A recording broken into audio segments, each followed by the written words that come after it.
Hello friends, কেমন আছো সবাই? আজকে আমরা চলে এসেছি, দেখো চরচিতাতে নদী বেড়েছে নাকি দেখার জন্য। কিন্তু নদীতে অনেক জল এসছে।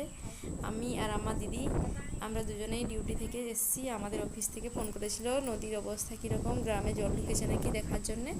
তার জন্য আমরা চলে এসেছি আজকে নদী দেখতে। এই তো আমাদের সেন্টারের কাছেই নদীটা। তোমরা যদি কেউ দেখতে চাও চলে আসো তাড়াতাড়ি করে, একবার আমার গ্রামে ভিজিট করো, তোমাদেরও খুব ভালো লাগবে। দেখছো কত জল বেড়েছে নদীতে, অনেকেই চান করতে এসছে। নদীর জলের মাত্রা এতটাই বেড়েছে যে নিচে যে চাতালগুলো ছিল সেগুলো পর্যন্ত জলে ডুবে গেছে। কালকে আরও একটু বেড়েছিল, আমরা কালকে আসতে পারিনি। কালকে বৃষ্টি প্রচুর হচ্ছিল, আজকে একটু বৃষ্টি থেমেছে, তার জন্য আমরা চলে এসেছি। আর অফিস থেকে না ফোন করলে হয়তো আসাই হতো না।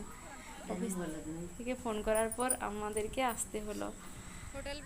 তোমরাও যদি এই সুন্দর সুন্দর নদীর দৃশ্য দেখতে চাও তাহলে তোমরা আমাদের গ্রামের চলে আসো, আর নাহলে আমার ভিডিও দেখে একটু উপভোগ করো সবাই। আর বন্ধুরা, তোমাদের সাপোর্ট আমার খুবই প্রয়োজন, তার জন্য প্লিজ সবাই সাবস্ক্রাইব করো চ্যানেলটিকে এবং লাইক করে কমেন্ট করে জানিও কে কোথা থেকে দেখছো আমার ভিডিও। ধন্যবাদ সবাই।